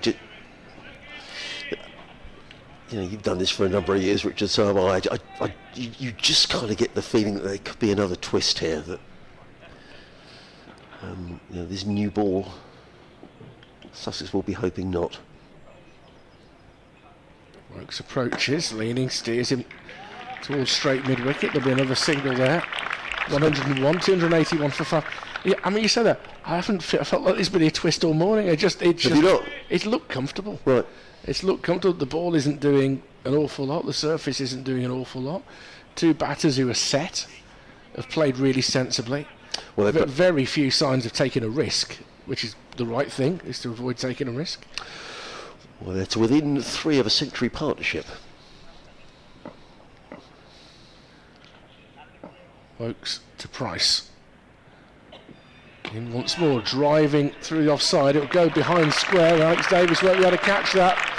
There's the new ball flying across the outfield. 285 for 5, just 43 now required. And there's the century partnership between Jack Leaning and Tom Price. 101 runs added in 226 balls to just shy of 38 overs, which gives you a really good indication of the way that they've gradually moved their way towards this target. And they've been together almost 2.5 hours at the crease as Ethan Bamber prepares to take the new ball from this end. I think this is the first time that Ethan Bamber has bowled from this end in the match. I think he's pretty consistently bowled from the... No, did he bowl from this end? In the Sussex first innings, he will have opened the bowling from this end. Did he? Yeah. You've got a good memory, Richard. Yeah, no, Chris Wokes has, apart from one brief spell yesterday, has done all of his bowling from the far end. Yes. So Bamber has done a lot of his bowling from this end. So, 43 needed to win. I do think he's graduated to being the Bears' attack leader. He was last year, more by... Bamber. Yeah. I mean, more by a process of eliminations than anything last year. I think he would have wondered this year whether he still would be, with the re-signing of Keith Barker, with Chris Wokes on as well, but I still think he's the attack leader. So here comes Bamber running away from us, in and bowls, up on his toes is Leaning, steers that into the offside, takes a single, which is greeted with applause around the county ground. 42 needed to win. Leaning goes to 102, brings Tom Price onto strike. He's 46 not out. There's 2 slips in place because Warwickshire need wickets here, so he needs to attack as much as he can. As Ed Barnard, in comes Bamber over the wicket bowls. Price is solidly forward, plays that into the offside, into the covers. There is no run. Those people who've decided to come down to the camp have been richly rewarded because we've had hour and a half's good cricket today. It's a lovely sunny day, not the wind that we had certainly on Saturday when it was cold sitting outside, and yesterday actually as well. A bit of cloud building up, but plenty of blue sky around as well as Bamber is in over the wicket bowls to Price. There's a bit of extra bounce there, and Price was well forward. But he doesn't nibble it around, does Ethan Bamber, in his 17th over, figures of 2 for 51. With Graham Welsh back as the bowling coach for a third stint with Warwickshire, and a great servant as a bowler as well. Just wonder if he can raise Ethan Bamber to even greater heights as well. The potential is very high. Bamber in, bowls. Price is forward, plays it into the offside. They've taken one, and that's all they'll take. Played between cover and extra cover. They pick up a single. Price goes to 47. Sussex 267 for 5. 41 needed to win. And I don't know whether he would need a bit more pace to be an international bowler, but if he can consistently take first division wickets, Yeah. A new generation of pace bowlers is needed by England, the same way that they need a new generation of batters to come through. Bamber in again, bowls, leaning, plays onto the onside, picks up a single fielded by Chris Rokes at mid-on. One more to leading, he goes to 103, 40 to win. What I like about him is, and what I've liked consistently in this match, and indeed when I watched Ethan Bamber bowl at Edgbaston last season on a very flat deck, he makes the batters play all the time. Very, very few deliveries can be left when Ethan Bamber is bowling. He's running away from us now, coming into bowl to Tom Price. He's 47 not out, in and bowls, and Price drives down the ground. Doesn't quite time it, fielded by Wokes, who comes across to field at mid-on. End of Bamber's over, an over that cost 3 runs. He's now bowled 17 overs, 5 maidens, 2 for 53. Sussex 288 for 5, leading 103, Price 47. Sussex needing 40 to win. And the caterer's looking here anxiously as to whether this game goes beyond lunch or not. I'd imagine that they're probably hoping it does, the caterers and the concessions, because people have to hang around, as you say, buy a cup of coffee or a cup of tea or something to eat. They're probably looking at 9 overs max before the interval, 40 runs to win.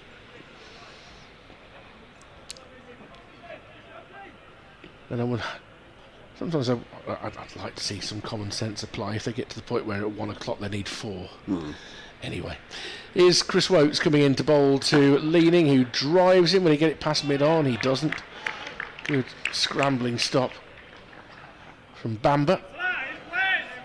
Yeah, and it's the way it should be. What I've really enjoyed about this game is that, Sussex have had to work for every single run. There's been no gimmies. The Warwickshire fielders as professionals, that they still believe that, and in this game, 1 wicket has led to 2. That's what Warwickshire have to believe they can do. What if Jack Leaning's got something in his eye?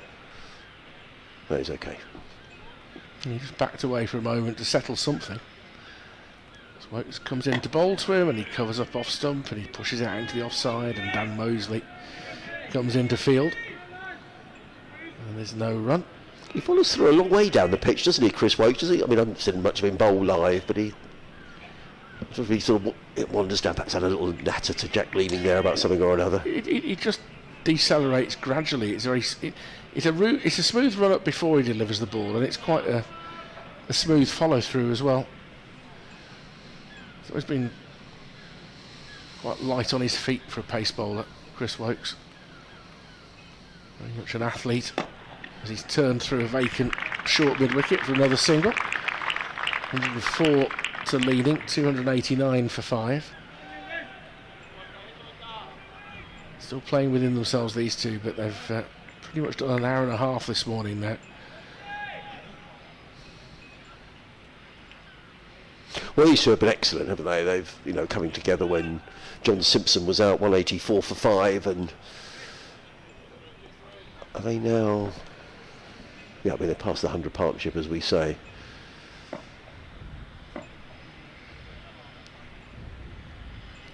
Wokes to Price, who's cutting him through the offside in front of square. Alex Davis sprints across to intercept the ball, but they'll come through comfortably for 2 more. 291 for 5. Runs required down to 37.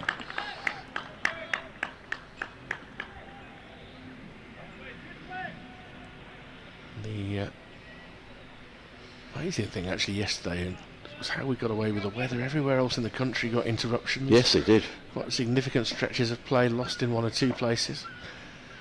We saw the clouds passing either side of us, which has allowed it to draw towards its conclusion quite naturally. Neatly worked here through a straight mid-wicket by Price. He's timed that really well. It's going to go all the way to the rope, is it? No. Bit of footwork there as he's just about being kept in. They'll race back for 3. That Booth out there, I think it might have been Michael Booth, who gets a big round of applause from his teammates. Meanwhile, Tom Price brings up his first home 50 as a Sussex player. 52 runs off 112 balls, 6 fours, just over 2.5 hours at the crease, but a very meaningful half century in the context of the game. It's an outstanding innings from Tom Price. It most certainly is, and an area where Sussex wanted to strengthen that middle order. Brought in from Gloucestershire, and well, he's made an excellent start to his Sussex career. 73 at Leicester last week, but this has been an invaluable innings. And, it looks like it's going to carry Sussex over the line. Famous last words. Wokes in, and it's defended by Leaning out into the offside. 294 for 5, 34 more runs required.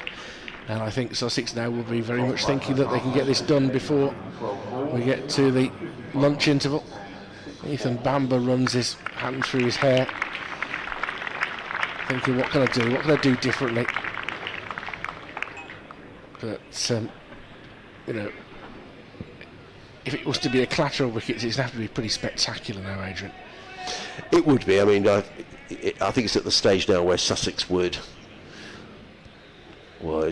kick themselves all the way to Leeds for the next game if they don't win from here. Yeah.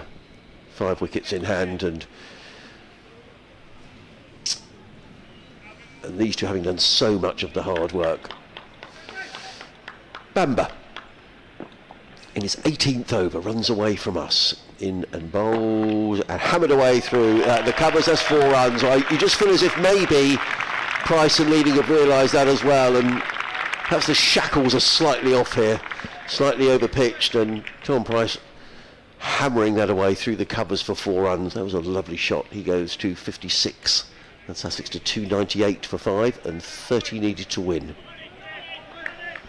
Playing with house money now, I think.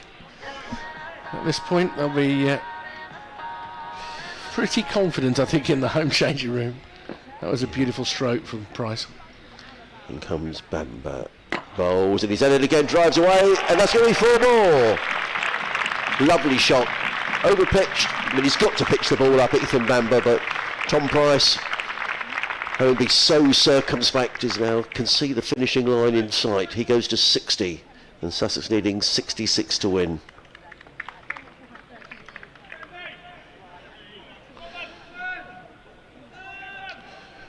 I'm just going to do an update in a couple of moments' time to the listeners on BBC Radio Sussex and Surrey. Bamber waits as a little natter to his skipper Ed Barnard. 300 up as well with that 4, as in comes Bamber again. Over the wicket, bowls. And Price drives again, well, it's 3 fours in a row in the over. Punches that one away. That was a lovely shot through extra cover. That's 3 in the over. And 3 lovely shots as well. Price goes to 64. And Sussex to 306 for 5 with 22 needed to win. You did say, Richard, you've done this before, because you said sometimes these things do happen in a rush. Yeah, oh yeah. At the end. Because at this point they know they've broken the back of it. And they know they've broken the spirit of the bowling side as well. Field changes now. It's back to sort of deck chairs and Titanic now. Yeah. Well, these two will want to be together at the end, having done all this hard work. Ethan Bamber on his way. Bowls, Price drives again. This time it's just a single out to the fielder on the cover boundary. One more to the total. Price goes to 65 and Sussex needing 21 to win. Ethan Bamber's been so good in this game, but he's gone for 13 in this over. He's in his 18th over.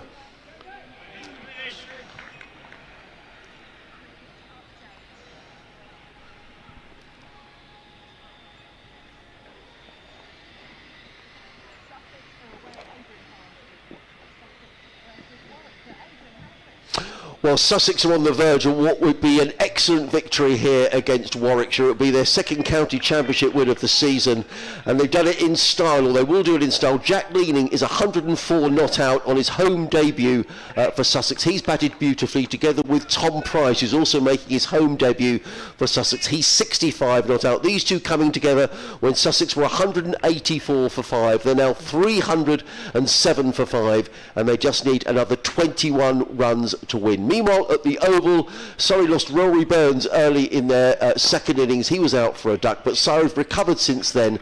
They're 80 for 1 and trail Leicestershire now by just 91 runs. End of that over. 307 for 5, Sussex.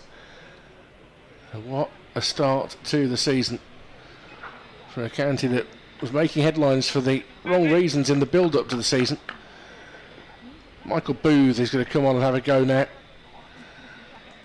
And again, things tend to be quite lively when he's bowling. He's taken 3 good wickets in this match, Booth. Chris Wokes, that's his race run for the match, just a single wicket for him.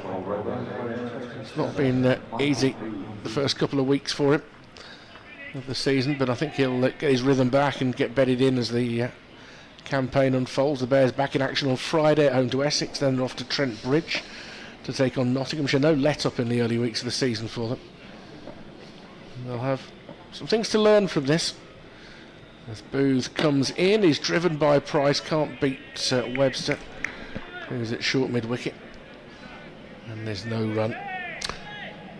I guess Sussex might be thinking, well, if it does become 2 wins in a row, which it certainly ought to, that they've got a week off next week. In many ways, you might think, well, you want to just keep on playing, but they've got a pretty thin squad, and I think they'll welcome the bowlers will welcome a week off.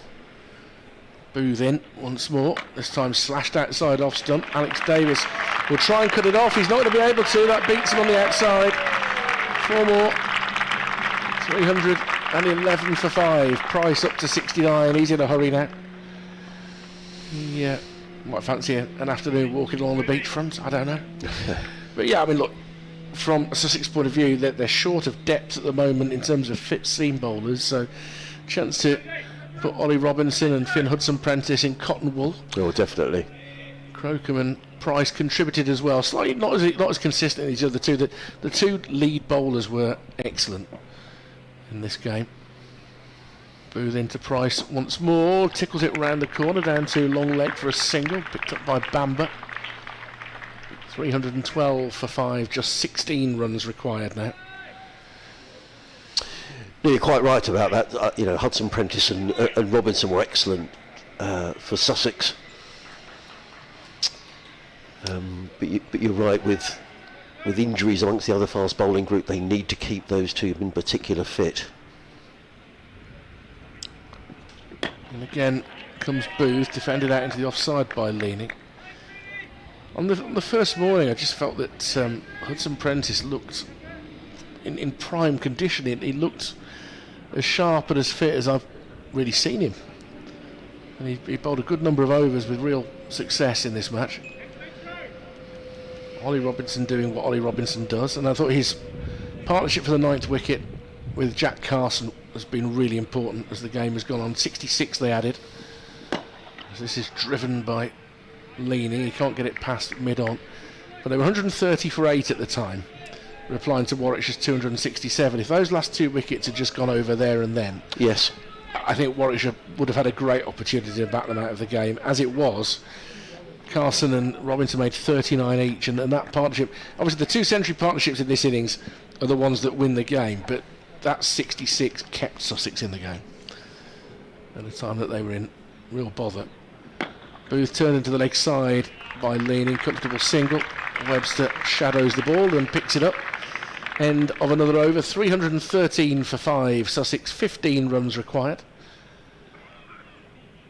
And we still have just over 20 minutes till lunch. So.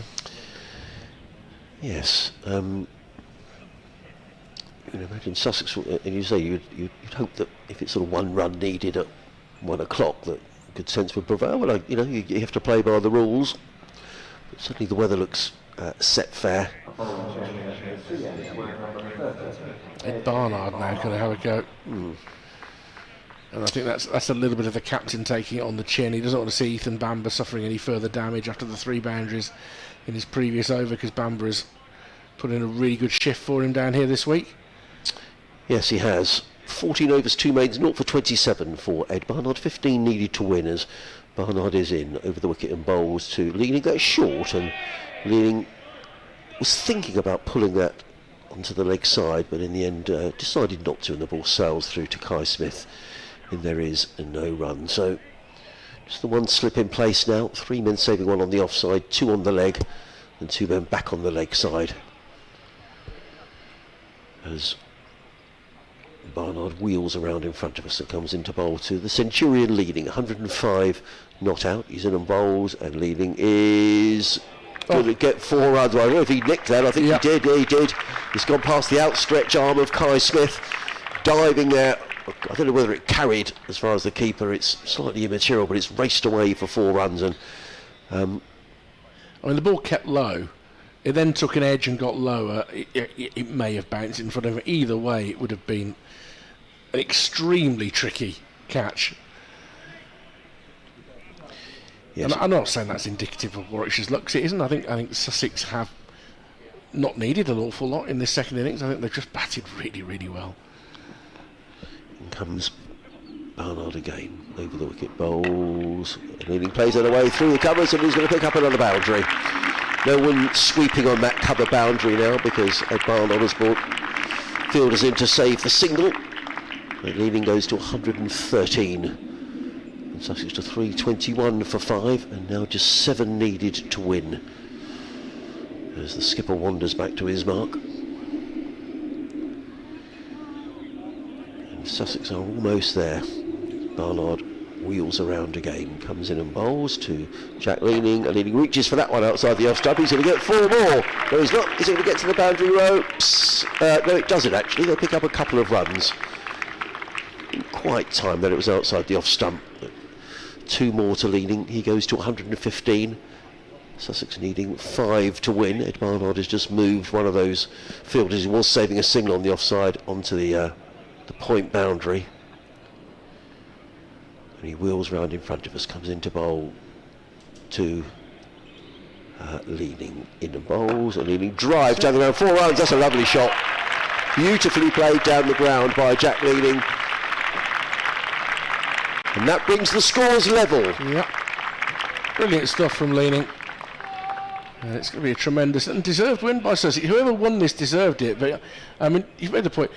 The team that loses is so unlucky to pick up almost from what was a really good game. Yeah, I mean, Warwickshire will go away with 4 points, and had Sussex lost, they'd have gone away with 3. So there seems to be something wrong about that in a game that's been such a terrific topsy-turvy game of cricket. Here on BBC Sports Extra, BBC Radio, Sussex, BBC WM, Adrian Holmes, Richard Wilford. It's been a real pleasure to commentate on. I don't just say that because Sussex are going to win this game. It's just been a terrific game of Championship cricket, and Sussex needing 1 to win as Ed Barnard runs away from us up the hill, comes in and bowls to Jack Leaning. Leaning plays this through the covers. He's going to pick up the runs required for Sussex to win. A standing ovation around the ground from the Sussex supporters. Jack Leaning is delighted, handshakes all around. Leaning finishes on 120, Tom Price finishes on 70. These 2 have steered Sussex from 184 for 5 through to their victory target. It's been a magnificent effort by these 2. Very sportingly, the Warwickshire players all shaking hands, and indeed they applauded when Jack Leaning went to his 100 as well. So Sussex, despite all their woes off the field, have won their first 2 matches of the season against Leicestershire last week and against Warwickshire this week. But apart from that, it's just been a really, really competitive, good game of County Championship cricket. It's why we love it so much. So well played Sussex, but well played Warwickshire as well. It's been an excellent sort of 3 and a bit days, Richard. Yeah, very, very good win from Sussex. They won it yesterday for me. They put themselves into a position where I don't think this surface was going to cause too many hiccups. And it was 3 key innings really. Daniel Hughes very much replicating what Rob Yates had done in Warwickshire's second innings. Didn't take too many chances. Was quite surprised when either of those two got out. And then Leaning and Price, magnificent innings to prove themselves to their new counties. And, you want to win over the home supporters? That's the way to do it. 2 wins out of 2 for Sussex. Congratulations. Well, thank you, Richard. It's been a pleasure to be with you over the last 3 and a bit days as the players leave the field. Standing ovation from those in the Spenkarma Pavilion and indeed in the southwest corner of the ground as Jack Leaning and Tom Price make their way off the field. As I say, coming together when they were 184 for 5 yesterday. And their pair have been magnificent as they've steered Sussex to victory here against Warwickshire. A partnership of 144 between the pair. Handshakes all around in the sunshine here at Hove. So, back-to-back victories for Sussex to start the season.